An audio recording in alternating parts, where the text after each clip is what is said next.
Top Eurocrat Ursula von der Leyen warned failure to strike a deal on her coronavirus recovery fund would put jobs at risk across the European Union. The European Commission President said an agreement over her proposed €750 bailout for pandemic-stricken economies would help the bloc emerge from the crisis. Arriving at the European Council summit, Mrs. von der Leyen said, "The risk couldn't be greater today, but so are the opportunities. A lot is at stake. If Europe does it right, then we can emerge from this crisis more strongly. Every necessary part of the negotiations are on the table and an agreement is possible, and the people in Europe also expect a solution from us because it is their jobs which are at risk. They are still facing the risk of the virus and we will have to learn to live with the virus. The entire world is watching Europe to see if we are able to rise together and to overcome this economic crisis caused by coronavirus."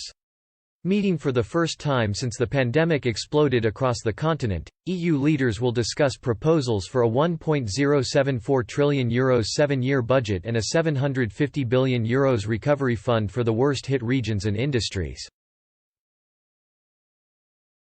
French President Emmanuel Macron, who worked alongside Angela Merkel to propose the bailout, warned the EU's future is at stake at the gathering.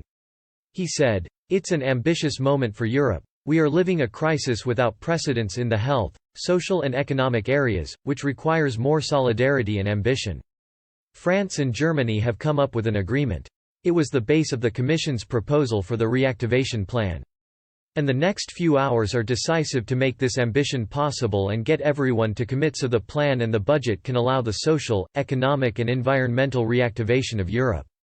The European project is at stake here. I am confident, but prudent. We will do everything we can to find an agreement." Angela Merkel, the German Chancellor, urged her EU colleagues to compromise in order to secure the bloc's future. She said, "There have been many preparations and we are in a completely different situation that was the case in February, which is why we are entering these negotiations in good spirits. But I have to say that the differences are still very big, therefore I can't say just yet whether we will come to an agreement this time. It would be desirable. However, we have to see the reality and it takes great willingness to compromise."